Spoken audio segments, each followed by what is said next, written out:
بسم الله الرحمن الرحيم. الحمد لله رب العالمين، والصلاة والسلام على سيدنا محمد سيد المرسلين وعلى آله وصحبه أجمعين والتابعين لهم بإحسان إلى يوم الدين. أما بعد، فقد أمرنا الله تعالى في القرآن المجيد: ادعوني أستجب لكم. صدق الله العلي العظيم وصدق وبلغ رسوله النبي الكريم، ونحن على ذلك من الشاهدين الشاكرين، والحمد لله رب العالمين.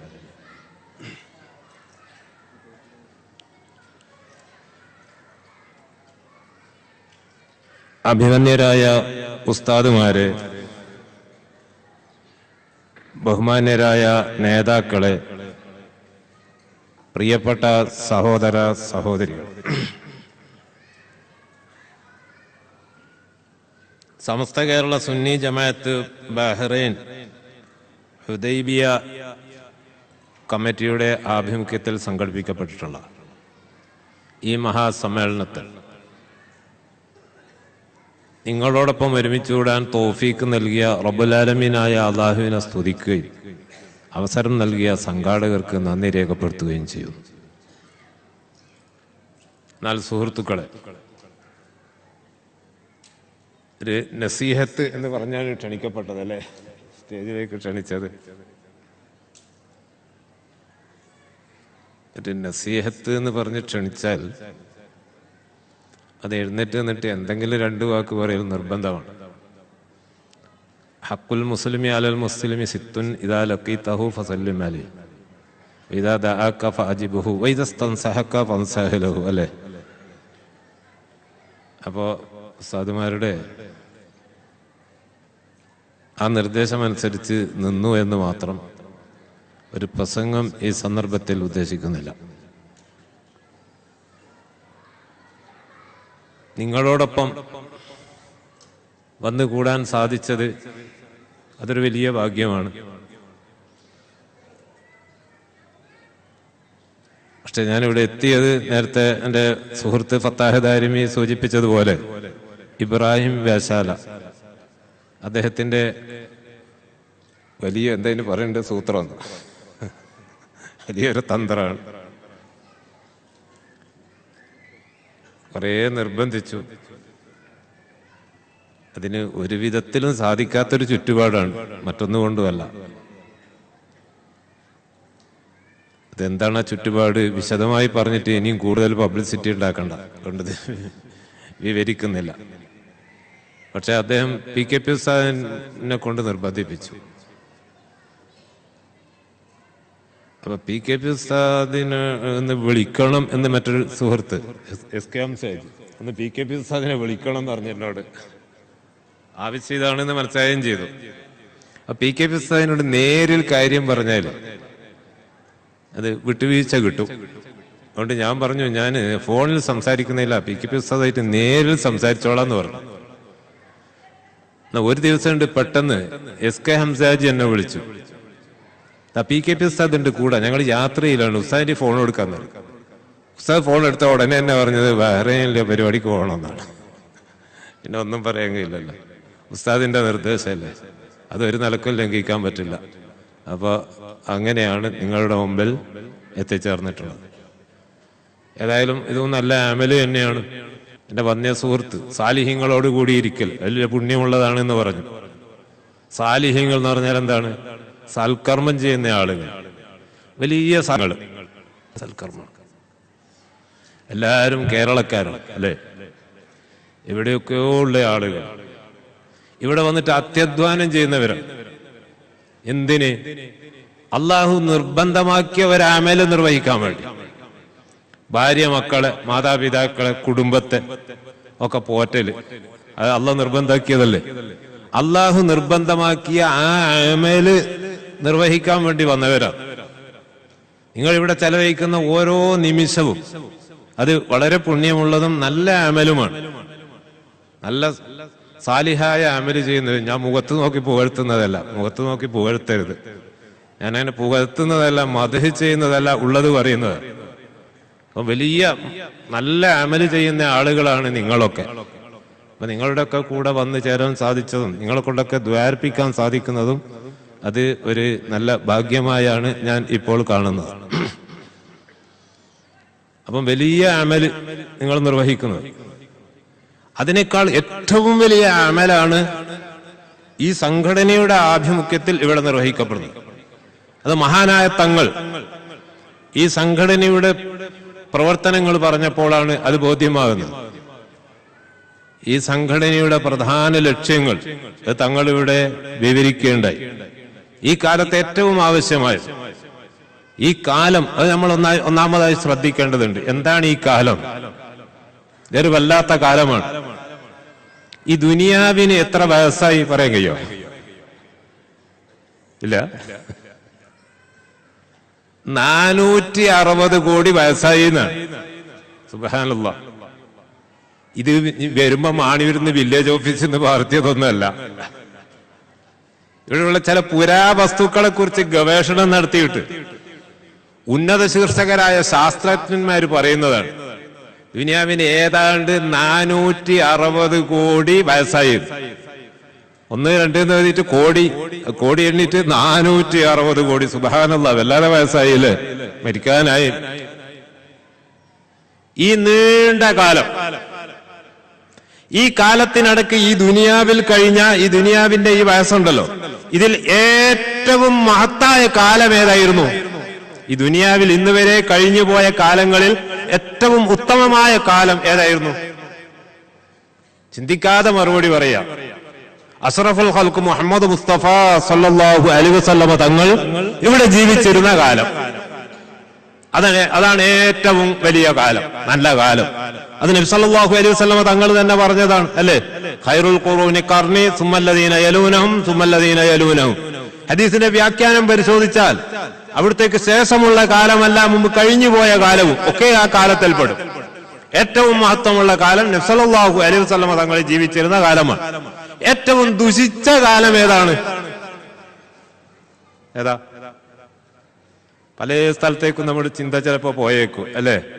അധികം ഒന്നും ചിന്തിക്കാനുള്ള ഏറ്റവും ദുഷിച്ച കാലം ഇക്കാലം. പറയാതിരിക്കാൻ നിർവാഹമില്ല, ആരെന്ത് പറഞ്ഞാലും. നബി സല്ലല്ലാഹു അലൈഹി വസല്ലമ തങ്ങൾ തന്നെ പറഞ്ഞതാണ്, ലാ യഅതി അലൈക്കും ആമുൻ വലാ യൗമുൻ ഇല്ലാ വല്ലദീ ബഅദഹു ശർറുൻ മിൻഹു ഹത്താ തൽഖൗ റബ്ബക്കും. ലാ യഅതി അലൈക്കും, നിങ്ങളുടെ മേൽ വരികയില്ല. നബി സല്ലല്ലാഹു അലൈഹി വസല്ലമ തങ്ങൾ പറയുന്നതാണ്. ആമുൻ അല്ല, വലാ യൗമുൻ, ഒരു ദിവസമോ നിങ്ങൾക്ക് വരികയില്ല, ഇല്ലാ വല്ലദീ ബഅദഹു ശർറുൻ മിൻഹു, അതിന്റെ ശേഷമുള്ളത് ഏറ്റവും ദുഷിച്ചതായിട്ടല്ലാതെ. ഹത്താ തൽഖൗ റബ്ബക്കും, നിങ്ങൾ നിങ്ങളുടെ റബ്ബിനെ കണ്ടുമുട്ടുന്നത് വരെ, അഥവാ ഖിയാമത്ത് നാൾ വരെ. ഇമാം ബുഖാരിയും മുസ്ലിമും ഒക്കെ റിവായത്ത് ചെയ്തതാണ് ഈ ഹദീസ്. ഈ ഹദീസിന്റെ മറ്റൊരു റിവായത്ത് ഇമാം തബറാനി, അംസി ഖൈറുൻ മിനൽ യൗമി അൽ യൗമു ഖൈറുൻ മിൻ ഗദിൻ ഹത്താ തഖൂമ അസ്സാഅത്തു. അംസി, ഇന്നലെ, ഖൈറുൻ മിനൽ യൗമി, ഇന്നത്തെക്കാൾ ഖൈറാൻ.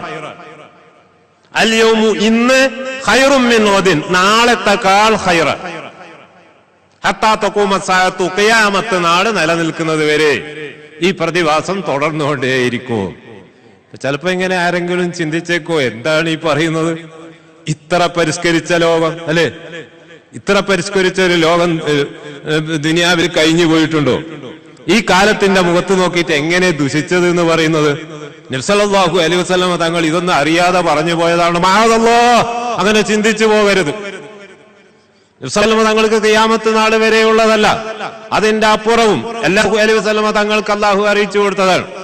അപ്പൊ ഈ കാലത്തെ കുറിച്ച് അറിയാതെയല്ല നബി സല്ലല്ലാഹു അലൈഹി വസല്ലമ തങ്ങൾ ഇത് പറയുന്നത്. ഈ യുഗത്തെ പറ്റി എന്താ പറയല്? കമ്പ്യൂട്ടർ യുഗം, അല്ലെ? അങ്ങനെ എന്തോന്ന് ഇപ്പം പറയല്ലേ, കമ്പ്യൂട്ടർ യുഗം. ഈ കാലത്തെ പറ്റി നബി സല്ലല്ലാഹു അലൈഹി വസല്ലമ തങ്ങൾക്ക് അറിയില്ലേ? അറിയാം. അവിടുന്ന് 1400 വർഷങ്ങൾക്ക് മുമ്പ് പറയുകയുണ്ടായി, ലാ തഖൂമു സ്സാഅത്തു, ഖിയാമത്ത് നാൾ നിലനിൽക്കുകയില്ല, ഹത്താ തതകല്ലമൽ ജമാദാത്തു, നിർജീവ വസ്തുക്കൾ സംസാരിക്കുന്നത് വരെ. ഖിയാമത്ത് നാൾ ഏറ്റവും സമീപിക്കുമ്പോൾ നിർജീവ വസ്തുക്കൾ സംസാരിക്കും. തുടങ്ങിയോ? ഇങ്ങനെ കമ്പ്യൂട്ടർ യുഗം.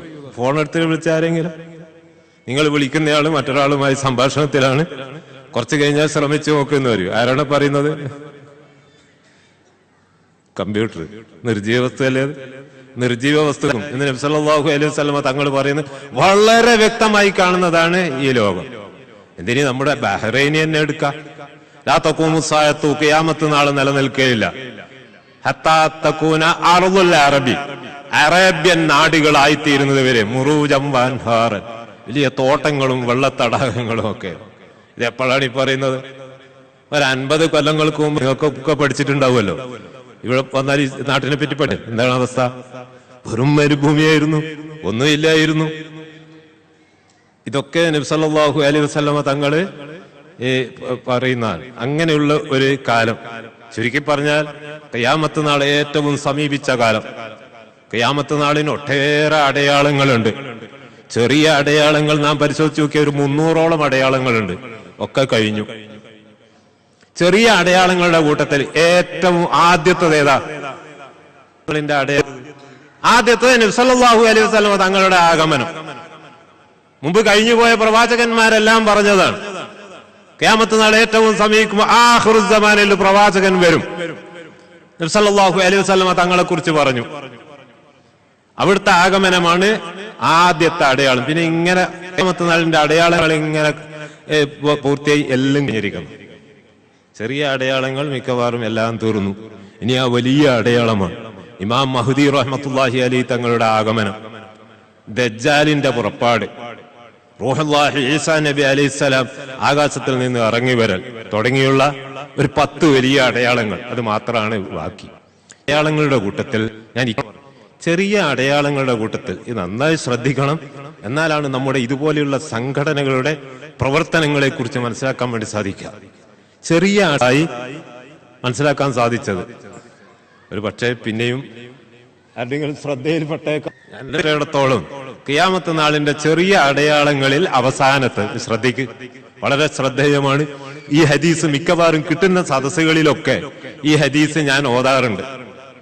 കാരണം ഇത് മനസ്സിലാക്കൽ ഏറ്റവും ആവശ്യമാണ്. എന്താണ് ഹദീസ്? സല്ലല്ലാഹു അലൈഹി വസല്ലം തങ്ങൾ പറഞ്ഞു, യുംസഹു ഖൗമും മിൻ ഉമ്മത്തി ഫീ ആഖിരിസ് സമാൻ. കാലത്തിന്റെ ലാസ്റ്റ് എന്റെ ഉമ്മത്തിൽ നിന്ന്, എന്റെ സമുദായത്തിൽ നിന്ന് ഒരു വിഭാഗം കോലം മറിക്കപ്പെടും. ഖിറദത്തം വ ഖനാസിറ, കുരങ്ങന്മാരും പന്നികളുമായിട്ട്. മഅദല്ലാഹ്, അല്ലാഹു കാക്കട്ടെ. നന്നായി ആമീൻ പറയും. അല്ലാഹു കാക്കട്ടെ. സഹാബത്ത് റളിയല്ലാഹു അൻഹു ഭയപ്പെട്ടു. സഹാബത്ത് നബിയോട് ചോദിച്ചു, അള്ളാന്റെ റസൂലെ, ആ മുസ്ലിമൂനഹും യാ റസൂലല്ലാഹ്, അള്ളാന്റെ റസൂലെ അവർ മുസ്ലിമുകളാണോ എന്ന് ചോദിച്ചു. ആര്? കാലത്തിന്റെ അവസാനം കുരങ്ങന്മാരും പന്നികളുമായിട്ട് രൂപം മറിക്കപ്പെടുന്ന ആ വിഭാഗം മുസ്ലിങ്ങളാണോ എന്ന് ചോദിച്ചു. അപ്പൊ നബി സല്ലല്ലാഹു അലൈഹി വസല്ലമ തങ്ങൾ അതിന് മറുപടി, അതെ, മുസ്ലിങ്ങളാണ്. യസ്ഹദൂന, അവർ സാക്ഷ്യം വഹിക്കും, അല്ലാ ഇലാഹ ഇല്ലല്ലാഹ്, അല്ലാഹു അല്ലാതെ ഇലാഹില്ല എന്ന്. അന്നീ റസൂലുള്ളാഹ്, ഞാൻ അള്ളാന്റെ റസൂലാണെന്നും. മുസ്ലിമായല്ലോ. അല്ലാഹു അല്ലാതെ ഇലാഹില്ല, മുഹമ്മദ് സല്ലല്ലാഹു അലൈഹി വസല്ലമ തങ്ങൾ അള്ളാന്റെ റസൂലാണ് എന്നൊരാൾ സാക്ഷ്യം വഹിച്ചാൽ അയാൾ മുഅ്മിനായി, മുസ്ലിമായി ഇല്ലേ? അപ്പൊ അവര് മുസ്ലിമുകളാണ് എന്ന് പറഞ്ഞു. തുടരുകയാണ് നബി, പോരാ, യുസല്ലൂന, അവർ നിസ്കരിക്കും. പിന്നെ പറയാനോ ഇല്ല. ഇസ്ലാമിന്റെ പ്രധാന ചിഹ്നം, ഒരു മുസ്ലിമിനെ തിരിച്ചറിയാനുള്ള മാർഗം, അതാണ് നിസ്കാരം. നിസ്കാരമില്ലാത്ത ഈമാൻ ഈമാനേ അല്ല. ഒരു മുസ്ലിമുള്ള മാർഗമാണ് നിസ്കാരം. നിസ്കരിക്കാത്തവരെ സഹാബത്ത് റളിയല്ലാഹു അൻഹു മുസ്ലിമുകളായി തന്നെ ഗണിച്ചിരുന്നില്ല. നിസ്കാരത്തെ പറ്റി ഖുർആനിൽ 700-ൽ ചില്ലാന സ്ഥലങ്ങളിൽ കൽപ്പനയുണ്ട്. ഒറ്റ കൽപ്പന ശ്രദ്ധിക്കൂ, വഅഖീമുസ്സലാത്ത വലാ തകൂനൂ മിനൽ മുശ്രിക്കീൻ. നിങ്ങൾ നിസ്കാരം മുറപ്രകാരം അനുഷ്ഠിക്കണം, മുശ്രിക്കുകളിൽ പെട്ടുപോകരുത്. മഅദല്ലാഹ്. എന്താണ് ആയത്തിന്റെ താല്പര്യം? നിസ്കാരം ഉപേക്ഷിക്കൽ മുസ്ലിമിന്റെ ജോലിയല്ല, മുശ്രിക്കുകളുടെ സ്വഭാവമാണ്. അല്ലാഹു കാക്കട്ടെ. അപ്പൊ ഈ വിഭാഗം നിസ്കരിക്കുന്നവര് നിസ്കരിക്കും, വയസൂമൂന, അവർ നോമ്പ് വെക്കുകയും ചെയ്യും. സഹാബത്ത് കൂടുതൽ പേടിച്ചു. നബിയോട് ചോദിക്കുകയാണ്, അള്ളാന്റെ റസൂലെ, മാ ബാലുഹും യാ റസൂലല്ലാഹ്, പിന്നെ എന്താ റസൂലെ അള്ളാഹ് അവരുടെ അവസ്ഥ എന്ന്. അപ്പോൾ നബി സല്ലല്ലാഹു അലൈഹി വസല്ലം തങ്ങൾ പറഞ്ഞ മറുപടി ശ്രദ്ധിക്കുക. യത്തഖിദൂനൽ മആസിഫ, അവര് വിനോദ യന്ത്രങ്ങൾ ഉപയോഗിക്കും. വൽ ഖൈനാത്ത്, പാട്ട് പാടുന്ന പെണ്ണുങ്ങൾ. എന്താ പറഞ്ഞത്? യത്തഖിദൂനൽ മആസിഫ, അവര് വിനോദ യന്ത്രങ്ങൾ ഉപയോഗിക്കും. എന്താ ഈ വിനോദ യന്ത്രം? ടെലിവിഷൻ പുറത്തു വന്ന കാലം ഓർമ്മയുണ്ടോ? എനിക്ക് ഓർമ്മയുണ്ട്. വലിയ വ്യാസന്മാരൊന്നും ചെറുപ്പത്തിൽ ഉണ്ടായിട്ടുണ്ടാവില്ല. എനിക്ക് ഓർമ്മയുണ്ട്. ആ ടെലിവിഷൻ പുറത്തു വന്നപ്പോൾ കേരളത്തിൽ പണ്ഡിതന്മാരുടെ ഇടയിൽ ചർച്ച, കേരളത്തിലെ മഹാത്മാക്കളായ ഉലമാക്കൾ അവരുടെ ഇടയിൽ എന്ത് കാര്യം വന്നാലും ചർച്ച നടക്കും. അവരുടെ ഇടയിൽ ഒരു ചർച്ച, ഇതിനെക്കുറിച്ചുള്ള ചർച്ച, ഇതിനെപ്പറ്റി ശരിക്കും പഠിച്ചിട്ട് അന്ന് ജീവിച്ചിരിക്കുന്ന ഏറ്റവും വലിയൊരു മഹാൻ, ഏറ്റവും വലിയ പണ്ഡിതൻ, നേരത്തെ ഇവിടെ ദാരിമി എടുത്തുദ്ധരിച്ച മഹാനായ റഈസുൽ മുഹഖഖീൻ കണ്ണിയത്ത് അഹമ്മദ് മുസ്ലിയാർ ഓരടുത്ത് ചെന്നു ഇതിന്റെ വിധി അറിയാൻ വേണ്ടി. ഓരടുത്ത് പോകുമ്പോൾ ശരിക്കും പഠിച്ചിട്ടേ പോകാൻ പറ്റുള്ളൂ. അങ്ങനെ ശരിക്കും അതിനെപ്പറ്റി പഠിച്ചിട്ട് പോയിട്ട് മൂപ്പരെടുത്ത് ഇതൊക്കെ അവതരിപ്പിച്ചു. അവതരണം കഴിഞ്ഞപ്പോൾ ഓർ പറഞ്ഞു, അത് മാസിഫിൽ പെട്ടതല്ലേ എന്ന് പറഞ്ഞു. വിനോദയന്ത്രങ്ങളിൽപ്പെട്ടതല്ലേ ആണെന്ന് പറഞ്ഞു. അങ്ങനെ പോയവര് തിരിച്ചു വരികയാണ്. തിരിച്ചു വരുമ്പോ കോഴിക്കോട് വലിയ കാലി ശിഹാബുദ്ദീൻ ഇമ്പിച്ചു കോയത്തങ്ങൾ നവ്വറല്ലാഹു മർക്കദഹു, വലിയ പണ്ഡിതനാണ്, കൂടാതെ വലിയ ശാസ്ത്രജ്ഞനുമാണ്. അദ്ദേഹത്തിന്റെ അടുത്ത് കയറി അദ്ദേഹത്തോട് ചോദിച്ചു. അദ്ദേഹത്തിന്റെ അടുത്ത് പറഞ്ഞു, കണ്ണിയത്ത് ഉസ്താദ് ഈ ടെലിവിഷനെ കുറിച്ച് പറഞ്ഞത് അത് മാസിഫിൽ പെട്ടതാണ്, വിനോദ യന്ത്രങ്ങളിൽ പെട്ടതാണ്. അപ്പൊ തങ്ങൾ പറഞ്ഞു, അത് ശരി തന്നെ, സംശയമൊന്നുമില്ല. പക്ഷേ അതിൽ നല്ല ചില ഭാഗമുണ്ട്, അത് നമുക്ക് ഉപയോഗിക്കാം. മനസ്സിലായില്ല? അത് നല്ല കാര്യമുണ്ട് അതിൽ. ആ നല്ലതിന് നമുക്കത് ഉപയോഗിക്കാം. തങ്ങളുടെ ആ ഫത്വ നമുക്ക് വലിയ സമാധാനമാണ്, അല്ലെ? നമുക്കതൊക്കെ ഉപയോഗിക്കാം. ഞാൻ ടെലിവിഷൻ ഉപയോഗിക്കാൻ പാടില്ല എന്നല്ല പറയുന്നത്, തെറ്റിദ്ധരിച്ചു പോകരുത്. അതിലുള്ള നല്ല വശങ്ങളൊക്കെ നമുക്ക് ഉപയോഗപ്പെടുത്താവുന്നതാണ് തങ്ങൾ ഫത്വ ചെയ്ത്. ചുരുക്കത്തിൽ ഇപ്പം വിനോദയന്ത്രം എന്ന് പറഞ്ഞാൽ എന്താന്ന് മനസ്സിലായില്ലേ? എന്നാ ഞാൻ ചോദിക്കട്ടെ, ഈ ലോകം കണ്ട വിനോദ യന്ത്രങ്ങളുടെ കൂട്ടത്തിൽ ഏറ്റവും വലിയ യന്ത്രങ്ങളാണ് അടുത്ത ദിവസങ്ങളിൽ ഇവിടെ പുറത്തു വന്ന മൊബൈൽ ഫോണുകൾ. അല്ലാന്ന് പറയാൻ കഴിയോ? ഉറപ്പാണ്. ഇത് അവര് ഉപയോഗിക്കും. ആര്? ഈ കോലം മറിക്കപ്പെടുന്നവര് ഉപയോഗിക്കും. പിന്നെ തങ്ങളുടെ ഫത്വ അനുസരിച്ച് തെറ്റായ കാര്യങ്ങളിൽ അല്ല, ആവശ്യങ്ങളില്ല, ആൾക്കാരെ വിളിക്കാനോ ഉത്തരം ചെയ്യാനോ നേരത്തെ പിന്നെ അല്ലെ ഖുർആൻ ഓതാനോ അങ്ങനത്തെ അല്ല പറയുന്നത്. തെറ്റായ കാര്യങ്ങളല്ല, തെറ്റായ കാര്യങ്ങളിൽ അവരിത് ഉപയോഗിക്കും എന്ന് തങ്ങളുടെ ഫത്വ അനുസരിച്ച് നമുക്ക് മനോക്കാലോ, അല്ലെ? യത്തഖിദൂനൽ മാസിഫ് വൽ ഖൈനാത്ത്, പാട്ട് പാടുന്ന പെണ്ണുങ്ങളും പ്രഭാതം മുതൽ പ്രദോഷം വരെ, അല്ലെ? 24 മണിക്കൂർ നല്ല തരുണീമണികളുടെ നല്ല സംഗീതങ്ങൾ, അല്ലേ നമുക്ക് കേൾക്കാൻ കഴിയുന്നത്, അതവര് ചെയ്യും. പോരാ, അവിടുന്ന് പറഞ്ഞു വയശ്റബൂന, അവര് കുടിക്കും, അൽ ഖുമൂറ, കള്ളുകൾ കുടിക്കും. കള്ളുകൾ എന്തിനാ ധാരും ഹുമൂർ എന്ന് ജമ്മാക്കിയത്? നല്ലോണം കുടിക്കുന്ന അർത്ഥമാകും, അല്ലെ? എന്തിനാ അതിനെ ജമ്മാക്കിയത്? അത് ഈ നബീദ് പറയുമ്പോൾ കള്ള് മാത്രമേ ഉള്ളൂ, കള്ളുകൾ ഉണ്ടായിരുന്നില്ല. ഞാൻ ഒരു മുസ്ലിം സുഹൃത്തോട് ചോദിച്ചു, അല്ല കള്ളൊക്കെ പറ്റി അറിയുന്ന ഒരു സുഹൃത്താണ്, അല്ല കള്ള് ഇങ്ങനെ പല ജാതി ഉണ്ടോന്ന് ചോദിച്ചു. അപ്പൊ അദ്ദേഹനോട് ചോദിക്കുക, അതിനെ മൗലവി ചോദിക്കുന്നത്. അങ്ങനെ ഞാൻ പറഞ്ഞു, ഇങ്ങനെ ഒരു നബി വചനമുണ്ട് കള്ളുകൾ അതിനെ. അപ്പൊ അദ്ദേഹം എന്നോട് പറഞ്ഞു, നിങ്ങളുടെ നബി വലിയ ദീർഘദൃഷ്ടിയുള്ള ആള് തന്നെ, പല കള്ളുകളുണ്ട്, അതവര് കുടിക്കും. എന്നിട്ട് യസ്റബൂനൽ ഖുമൂറ വയബീതൂന, എന്നിട്ട് അവര് രാത്രി കഴിച്ചുകൂട്ടും. അലാ ലഹ്വിഹിം, അവരുടെ കളിയുടെ മേൽ, വസറാബിഹിം, അവരുടെ കുടിയുടെ മേൽ. അങ്ങനെ ഫയുസ്ബിഹു, അവർ പ്രഭാതത്തിൽ പ്രവേശിക്കുന്നു, വഖദ് മുസ്ഹു, അവരെ കോലം മറിക്കപ്പെട്ടിരിക്കുന്നു. ആ സ്ഥിതിയിൽ മഅദല്ലാഹ്, അല്ലാഹു കാക്കട്ടെ, അല്ലാഹു കാക്കട്ടെ. ഇത് സംഭവിച്ചോ? ഞാൻ ഹദീസ് ഓതാനുള്ള കാരണം ഇതാണ്. ഒരു ബന്ധമില്ലാത്താണ് ചിലപ്പോ തോന്നും, സ്റ്റേജുമായി ബന്ധമില്ലാത്താണ്. പക്ഷെ ഈ ഹദീസ് ഓതാനുള്ള കാരണം ഇത് സംഭവിച്ചോ? ഖിയാമത്ത് നാളിന്റെ ചെറിയ അടയാളങ്ങളിൽ അവസാനത്തതാണ്. ഇത് സംഭവിച്ചോ? സംഭവിച്ചു. പരക്കെ കണ്ടുകൊണ്ടിരിക്കും. കാരണം ഈ കോലം മറിക്കല് 2 തരത്തിലുണ്ട്. ഒന്ന് ഈ ശരിയായ കോലം തന്നെ, കുരങ്ങും പന്നിയുണ്ടല്ലോ, ആ രൂപം നമുക്കറിയാലോ, അങ്ങനെ തന്നെ ആയിപ്പോവുക.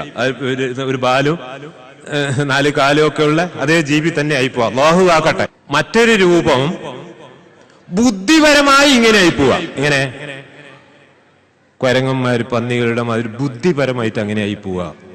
ഇന്ന് ചില കുട്ടികളെയും കൂട്ടി രക്ഷിതാക്കൾ വരികയാണ്. വന്നിട്ട് പറയുന്നു, ഉസ്താദെ, SSLC കഴിയുന്നത് വരെ ഈ കുട്ടി നല്ല കുട്ടിയായിരുന്നു, ഇപ്പൊ ഈ കുട്ടി മിണ്ടുന്നില്ല. ഉസ്താദ്, +2 കഴിയുന്നത് വരെ നല്ല യോഗ്യനായ കുട്ടി, ഇപ്പൊ ഈ കുട്ടിയുടെ അവസ്ഥ എന്തോ ആയി മാറിയിരിക്കുന്നു. ചെയ്യാൻ പറ്റാത്തതൊക്കെ ചെയ്യാണ്. ഇങ്ങനെ ചെറിയ ആൺമക്കൾ, പെൺമക്കൾ, ഇങ്ങനെ ഈ കുട്ടികളുടെ, ചെറുപ്പക്കാരുടെ അവസ്ഥ അങ്ങനെയായി മാറി തുടങ്ങിയിട്ടുണ്ട്. അള്ളാഹു കാക്കട്ടെ. അവരെ കുറിച്ച് ഞാൻ ഹദീസിന്റെ വെളിച്ചത്തിൽ പരിശോധിച്ചു നോക്കിയാൽ എന്താ അവസ്ഥ എന്നറിയോ? അവര് രാപ്പകല് ഈ സാധനം ഉപയോഗിക്കാൻ പറ്റാത്ത, ഉപയോഗിക്കാൻ പറ്റാത്ത എന്താന്ന് പറയേണ്ടതില്ലല്ലോ, എല്ലാവർക്കും അറിയുന്നതാണ്. ആ ഉപയോഗിക്കാൻ പറ്റാത്തതിനും വേണ്ടി മാത്രം അവർ ഉപയോഗിക്കും. അതുപോലെ അവർ താമസിക്കുന്ന റൂമുകളിൽ കട്ടിലിന്റെ അടിയിലൊക്കെ പരതി നോക്കിയാൽ ചില കുപ്പികൾ ലഭിക്കും. എത്രത്തോളം നബി സല്ലല്ലാഹു അലൈഹി വസല്ലമ തങ്ങൾ പറഞ്ഞ് അവർ നിക്കരിക്കും എന്ന് പറഞ്ഞില്ലേ? നിങ്ങൾക്ക് സംഭവം കേൾക്കണോ? ഒരു നാട്, ആ നാട്ടിന്റെ പേര് ഞാൻ പറയുന്നില്ല, ഇപ്പൊ പേര് പറഞ്ഞാൽ ലോകം മുഴുവനോ അതെത്തും അല്ലേ?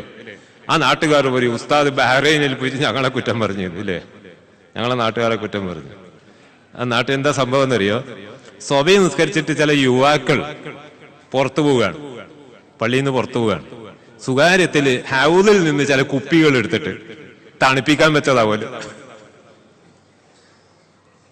പെരക്ക് ഫ്രിഡ്ജിൽ വെച്ച ഉമ്മമാര് കാണും. സംഭവിച്ചതായി പറയുന്നത് ഇത് കണ്ടുകൊണ്ട് നബി സല്ലല്ലാഹു അലൈഹി വസല്ലമ തങ്ങൾ അന്ന് പറഞ്ഞല്ലോ അവര് നിസ്കരിക്കുമെന്ന്. അല്ലാഹു കാക്കട്ടെ. ഇങ്ങനെയുള്ള ഒരു ചുറ്റുപാടിലാണ് ഇന്ന് നമ്മളുള്ളത്. വളരെ ശ്രദ്ധിക്കണം, വളരെ ശ്രദ്ധിച്ചു കൊള്ളണം. നമ്മൾ സ്വന്തം ശ്രദ്ധിക്കണം, നമ്മളെ മക്കളെ ശ്രദ്ധിക്കണം, ചുറ്റുഭാഗത്ത് നമ്മുടെ സമൂഹത്തെ ഒന്നടങ്കം ശ്രദ്ധിക്കണം. കാരണം ഇങ്ങനെ ബുദ്ധിപരമായി ഈ വിധത്തിലായി ഒരു യോഗ്യതയുമില്ലാത്ത ഒരു വിഭാഗമായി മുസ്ലിം സമൂഹം അധപ്പതിച്ചു പോയെങ്കിൽ എന്താ അവസ്ഥ? അള്ളാഹു ആക്കട്ടെ. വളരെ ശ്രദ്ധിക്കണം. അതിനുവേണ്ടി പ്രവർത്തിക്കുന്ന പല സംഘടനകളും പ്രവർത്തനങ്ങളുമുണ്ട്. ബഹുമാനപ്പെട്ട സമസ്ത കേരള ജംഇയ്യത്തുൽ ഉലമ അതിന് മുൻപന്തിയിൽ നിൽക്കുന്നു. അതുകൊണ്ട് തന്നെ സമസ്ത കേരള ജംഇയ്യത്തുൽ ഉലമ ഏറ്റവും പ്രാധാന്യം നൽകുന്നത് വിദ്യാഭ്യാസത്തിനാണ്. വിദ്യാഭ്യാസത്തിനാണ് ഏറ്റവും വലിയ പ്രാധാന്യം. അതുപോലെ തന്നെ മഹാനായ തങ്ങൾ ഇവിടെ പറഞ്ഞു, ഇന്ന് വലിയ പ്രാധാന്യം നൽകുന്നത് ഈ സംഘടന, ഏത് സമസ്ത കേരള സുന്നി ജമാഅത്ത് ബഹ്റൈൻ ഹുദൈബിയ കമ്മിറ്റി കൂടുതൽ പ്രാധാന്യം നൽകുന്നത് വിദ്യാഭ്യാസത്തിന്. 2000-ലധികം മക്കളെ അവർക്ക് വിദ്യാഭ്യാസം നൽകുകയാണ്. ഇൻഷാ അല്ലാഹ് സമസ്ത കേരള ഇസ്ലാം മത വിദ്യാഭ്യാസ ബോർഡിന്റെ സിലബസ് അനുസരിച്ച് ഇന്ന് 12ാം ക്ലാസ് വരെയുണ്ട്. ശരിക്കും മക്കളെ പഠിപ്പിച്ചാൽ നമുക്ക് ആ മക്കളെ കുറിച്ച് പേടിക്കേണ്ടി വരില്ല. അത് മാത്രമല്ല, ഇടയ്ക്കിടെ യുവാക്കൾക്കൊക്കെ ക്ലാസ് നൽകുന്നു എന്ന് പറഞ്ഞു. വളരെ ആവശ്യമായതാണ്. ഞാൻ നേരത്തെ തന്നെ പറഞ്ഞു, വലിയ അമല് ചെയ്യുന്നവരാണ് നിങ്ങൾ. ഭാര്യ മക്കളെ പറ്റാൻ വേണ്ടിയുള്ള അത്യധ്വാനം വലിയ അമലാണ്, വലിയ സ്വാലിഹായ അമലാണ്. ആ കൂട്ടത്തിൽ ഇതുപോലെയുള്ള സംഘടനകളുമായി ബന്ധപ്പെട്ട് അതിനെ സഹായിക്കുക, അതുപോലെ അതിന്റെ കീഴിൽ നടക്കുന്ന ക്ലാസ്സുകളിലൊക്കെ പങ്കെടുക്കുക, വലിയ പുണ്യമുള്ളതാണ്. നമ്മൾ പറയും വളരെ പ്രയാസങ്ങൾ വിഷമങ്ങൾ സഹിച്ചാണ് കേരളത്തിന്റെ ഇവിടെ വന്നതെന്ന് പറയും. ഞങ്ങൾ എന്ത് വിഷമം സഹിച്ചിട്ട് വളരെ സുഖകരമായ യാത്രയല്ലേ അല്ലേ? വളരെ സുഖമുള്ള യാത്രയാണ്. കോഴിക്കോട് എത്തി നോക്കുമ്പോ അവിടെ കയറുമ്പം തന്നെ നിങ്ങൾ എന്ന് പറഞ്ഞ് നമ്മളെ അടുത്ത ഒരു സുഹൃത്ത്, ഒരു ഇസ്മായിൽ, അദ്ദേഹം ഒരാളെ ഏർപ്പാട് ചെയ്ത് വെച്ചിരിക്കുന്നു, ഒരു വലിയ പോലീസ് ഉദ്യോഗസ്ഥൻ. അദ്ദേഹം നേരെ വന്നിട്ട് ഞങ്ങളുടെ പാസ്പോർട്ടും അതെല്ലാം വാങ്ങിയ ഞങ്ങൾ ഒന്നും ഒരു കഥയും അറിയില്ല അവിടെ കയറിയിരുന്നു. ഇവിടെ എന്നിട്ട് അത് മാത്രമല്ല, മുമ്പിലുള്ള സീറ്റ് അദ്ദേഹം ഞങ്ങൾക്ക് വാങ്ങിത്തന്നു. അപ്പൊ ഒന്നാമത് വിമാനത്തിൽ നിന്ന് പുറത്തിറങ്ങിയത് ഞാനും രണ്ടാമത് ആയിരുമയാണ്. എന്താ വിഷമം എന്ന് മാത്രമല്ല, അപ്പോൾ തന്നെ വലിയൊരു ഉദ്യോഗസ്ഥൻ വന്നിട്ട് ഞങ്ങളോട് പാസ്പോർട്ട് ഇതെല്ലാം വാങ്ങിയിട്ട് നിങ്ങൾ പുറത്തു കൂടി ഞങ്ങളെല്ലാം ശരിയായിക്കൊണ്ട് തരാന്നായിരുന്നു. അങ്ങനെ ആ പാസ്പോർട്ട് എല്ലാം ശരിയാക്കിയിട്ട് അദ്ദേഹം ഒരു ഇവിടെ എത്തി നോക്കുമ്പോ വളരെ സുഖകരമായ അവസ്ഥ. ഞങ്ങളെ സംബന്ധിച്ചിടത്തോളം എല്ലാ വിഷമം, നിങ്ങളെ സംബന്ധിച്ചിടത്തോളാണ് വിഷമം. ഇപ്പൊ പലരും ഉടനെ ഡ്യൂട്ടിക്ക് പോകേണ്ടവരാണ് അല്ലേ? വളരെ പ്രയാസമുള്ളവരാണ്. ഇങ്ങനെ ഇവിടെ വന്നിട്ട് പ്രസംഗം കേട്ടിരിക്കേണ്ട സമയമല്ല, ഞങ്ങൾക്ക് നന്നായി അറിയാം, അതൊക്കെ ഞങ്ങൾ മനസ്സിലാക്കുന്നു. പക്ഷേ അതേ അവസരത്തില് ഞങ്ങൾ വലിയ ഡിമാൻഡ് കൂട്ടും. എന്റെ അടുത്ത് വന്നാല് വെള്ളി ശനി ഞാൻ എവിടെയും പോവില്ല എന്നറിയും. കാരണം അവരുടെ ഒരു 2 മണി വരെ ആ 2 ദിവസം കഴിച്ചു കൂട്ടേണ്ടി വരും. പിന്നെ ഞായർ വ്യാഴം അത് ആര് വന്നാലും തീരെ മൈൻഡ് ചെയ്യില്ല, ഗേറ്റ് തന്നെ ഉറക്കില്ല. കാരണം അന്ന് ആ 2 ദിവസം വലിയ രാത്രി 2 മണി വരെ വേറെ പണിയായിരിക്കും. തൃക്കരിപ്പൂരിൽ വന്നാൽ തിങ്കൾ ചൊവ്വ ബുധൻ അവിടെ പലരും പേരിലുണ്ട്. ആരും വരുന്നവര് ഇടങ്ങാറായുണ്ട്. അതിനായി പറയുന്നു സ്വഭിംസ്കരിച്ച ഉടനെ ഗേറ്റ് കൂട്ടിയിടും. ആസർക്ക് ശേഷം ഗേറ്റ് തുറക്കൂ. കാരണം അവര് അവിടെ ദർശ മുടങ്ങിപ്പോവില്ലേ. അപ്പൊ അതിന്റെ ഇടക്ക് ആരെങ്കിലും എന്തെങ്കിലും പരിപാടി കാണിച്ചാല് ശനി ഞായർ തിങ്കൾ വ്യാഴേ വരൂന്ന് പറയും. അത് ആദ്യം തന്നെ ഇങ്ങ് പറയൂ. നേരെ സ്റ്റേജിലേക്ക് വരും. സ്റ്റേജിൽ നിന്ന് ഉടനെ ഇറങ്ങി കാറിൽ കയറിയിട്ട് പോകും. ആരെങ്കിലും പുരകളിലൊന്നും ക്ഷണിച്ചാൽ ക്ഷണം സ്വീകരിക്കില്ല. ആരെങ്കിലും ചായ തന്നാൽ കുടിക്കില്ല, ഭക്ഷണത്തിന് പോയില്ല. ഇതെല്ലാം കേൾക്കുമ്പോ ആളുകൾക്ക് എന്തോ തോന്നുന്നു, എന്താ ഇവരെല്ലാം ഇങ്ങനെയാണ്. നോക്ക് സംഗതി എന്താണ്, ഞങ്ങള് വെറുതെ കഴിച്ചു കിട്ടുന്നതല്ല, ഈ എന്തെങ്കിലും ചെയ്യും. പിന്നെ ആ ചെയ്യുന്ന പിന്നെ ദാരിമി പറഞ്ഞു പിന്നെ മക്കളുണ്ടാകുന്നുണ്ട്, രോഗം മാറുന്നുണ്ട്. ഞാൻ മനസ്സിലാക്കുന്നത് അതൊക്കെ നിങ്ങളുടെയൊക്കെ ദുആന്റെ വറക്കത്താണ്, വേറെ ഒന്നുമല്ല. നിങ്ങളെ കൊണ്ടൊക്കെ ദുആ ചെയ്യിപ്പിക്കും. ആ ദുആയുടെ വറക്കത്ത് അത് മാത്രമാണ്. യഥാർത്ഥത്തിൽ ഞാൻ നിങ്ങളൊക്കെ മുഖത്ത് നോക്കി മദഹ് ചെയ്യല്ല, കൂടുതൽ വലിയ മഹാന്മാര് നിങ്ങളൊക്കെയാണ്, വലിയ അത്യധ്വാനം ഒക്കെ ചെയ്യുന്നവർ. മനസ്സിലാക്കുന്നത് ഒന്നും അതിലൊന്നും റിയാവ് വന്നു പോകരുത്, ലോകമാന്യത്തിനാകരുത്. നമ്മൾ പലതും ചെയ്യുന്നുണ്ട്. ഈ ചെയ്യുന്ന പ്രവർത്തകരൊക്കെ എപ്പോഴും മനസ്സിലാക്കണം, നമ്മൾ എന്ത് ചെയ്യുന്നതും അള്ളാന്റെ വജ്ഹ് അതിന് മാത്രമേ ചെയ്യാവൂ. എത്രത്തോളം എന്നറിയോ? മഹാനായി ഈ ഇബ്രാഹിം ഇബ്നു അദ്ദേഹം പറയാണ്, സാധാരണ സുന്നത്ത് നോമ്പുള്ള ദിവസമില്ലേ, ആ സുന്നത്ത് നോമ്പുള്ള ദിവസങ്ങളിൽ സുഹൃത്തുക്കളോട് എനിക്ക് നോമ്പുണ്ടോ എന്ന് ചോദിക്കരുത്. കാരണം നോമ്പുണ്ടോ എന്ന് ചോദിച്ചാൽ രണ്ടാലൊരു മറുപടി ഉണ്ടാകുക അല്ലെ. അറഫാ ദിവസം നിങ്ങൾക്ക് നോമ്പുണ്ടോ എന്ന് ചോദിച്ചു, എന്നാ മറുപടി അറിയാ ഉണ്ട് എന്ന് പറയും. അപ്പൊ മനസ്സിനൊരു സന്തോഷം ഉണ്ടാവില്ലേ. അയാൾ എന്നോട് നോമ്പുണ്ടോ എന്ന് ചോദിച്ചിട്ടുണ്ട് എന്ന് പറയാൻ സാധിച്ചല്ലോ, വേറെ ഒന്നുമില്ല, ഒരു സന്തോഷം ഉണ്ടാവുമല്ലോ. നോമ്പ് ഇല്ല എന്നാ പറഞ്ഞത്, എന്നൊരു വിഷമം ഉണ്ടാവുമോ, ഞാൻ നോമ്പ് മാറ്റെങ്കിൽ ഇന്ന് ഇല്ല എന്ന് പറയില്ല, ഒരു വേദന ഉണ്ടാവില്ല. ഇത് രണ്ടും റിയായിൽപ്പെട്ടതാണ്, ലോകമാന്യത്തിൽപ്പെട്ടതാണ്. അപ്പം വളരെ നമ്മൾ ശ്രദ്ധിക്കുകയും ചെയ്യണം. അപ്പോ നന്നായി അള്ളാന്റെ വജ്ഹ് മാത്രം ഉദ്ദേശിച്ച് ചെയ്യുന്നതൊക്കെ വലിയ വലിയ അമലാണ്. നിങ്ങൾ ചെയ്യുന്നത് വലിയ സൽക്കർമ്മമാണ്. നേരത്തെ ഇവിടെ പിന്നെ ഫത്താഹ് ദാരിമി ഇൽമിന് വേണ്ടി ചെയ്യുന്ന കാര്യങ്ങളെ കുറിച്ച് പറയും. 1,00,000 പ്രതിഫലം ലഭിക്കും. നമ്മൾ ആദ്യമായിട്ട് ഇവിടെ നിങ്ങൾ ചെയ്യുന്നത് ഇൽമ്, അതിനു വേണ്ടിയുള്ള ദാനധർമ്മങ്ങളും മറ്റുമാണ്. ഇബ്രാഹിം വേശാല എന്നോട് പറഞ്ഞ്, ഉസ്താദെ എങ്ങനെയായാലും വന്നാല് നിങ്ങളെ 2 കോളേജ് ഉണ്ടല്ലോ, പാപ്പൻശ്ശേരി കോളേജും പിന്നെ പാറൽ അറബിക് കോളേജും, നല്ല പൈസ കയറുമെന്ന്. എന്നോട് തൃക്കരിപ്പൂർ കമ്മിറ്റിക്കാർ പറയലുണ്ട്, അവിടെ വലിയൊരു കോളേജ് പൊളിച്ചിട്ടിട്ടാണുള്ളത്. എന്നിട്ട് അതിന്റെ പണി ഇങ്ങനെ നടന്നുകൊണ്ടിരിക്കുന്നു. ഉസ്താദെ ഒന്ന് വിദേശത്തൊക്കെ പോവാ. ഞാൻ പറയൂ, ആയിക്കോട്ടെ, ഞാൻ വിദേശത്ത് പോയിട്ട് പൈസയും പിരിച്ചുകൊണ്ട് തരാം, നിങ്ങളല്ലേ എൻ്റെ ഈ പണി എടുക്കുമെന്ന് പറയും. എന്തേ ആടെ ദർശ നടത്തല് അവര് പോവും. അപ്പോ അതുപോലെ മൂപ്പരോട് അതും പറയാ. പക്ഷെ PK ഉസ്താദിനെ കൊണ്ട് പറയിച്ചപ്പോ വന്നതാണ്, നല്ല പൈസ തരുമെന്ന് പ്രതീക്ഷയുണ്ട്. ഞങ്ങൾക്കല്ല, ആർക്ക് രണ്ട് കോളേജ് എടുക്കല്ലേ, ഇത് തരുമെന്ന് പറഞ്ഞ നോക്കാം. തമാശ പറയുന്നതാണ്. അള്ളാഹു സ്വീകരിക്കട്ടെ, വലിയ കാര്യമാണ്. ദാനധർമ്മങ്ങൾ നേരത്തെ ദാരിമി പറഞ്ഞ ഹദീസ് ഞാൻ ലഫ്ദ് വായിക്കുന്നില്ല, അതിന്റെ മാന പറഞ്ഞിട്ട് വേഗം ദ്വാരക്കാം. ദാനധർമ്മങ്ങൾ 5 വിധം. ദാനധർമ്മങ്ങൾ 5 വിധം വേഗം എണ്ണി തീർക്കാം.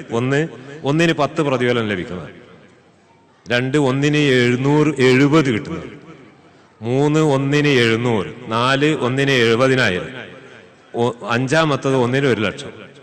1-ന് 10 എന്ന് പറഞ്ഞാൽ നല്ല ആരോഗ്യ ദൃഢഗാത്രനായ ഒരു മനുഷ്യൻ, എനിക്ക് എന്തെങ്കിലും തരണം എന്ന് പറഞ്ഞു അയാളെ മടക്കരുത്. എനിക്ക് പോയിട്ട് ജോലി ചെയ്തുകൂടെ എന്നൊന്നും പറയാൻ പാടില്ല, എന്തെങ്കിലും കൊടുക്കണം. അയാൾക്ക് 1 ഉറുപ്പ്യ എടുത്തു കൊടുത്താൽ അയാളെ വേടിയിൽ അള്ളാഹു 10 എന്ന് രേഖപ്പെടുത്തും. ഒരു ജോലിയൊന്നും ചെയ്യാൻ സാധിക്കാത്ത ഒരു അംഗവൈകല്യമുള്ള ഒരു മനുഷ്യൻ, എനിക്ക് എന്തെങ്കിലും തരണം എന്ന് പറഞ്ഞു, അയാൾക്ക് 1 ഉറുപ്പ്യ എടുത്തു കൊടുത്താൽ അയാളുടെ വേടിയിൽ അള്ളാഹു 70 എന്ന് രേഖപ്പെടുത്തും. 3-മത് മരിച്ചുപോയ ആളുകളുടെ പേരിൽ ചെയ്യുന്ന ദാനധർമ്മം, 1-ന് 700.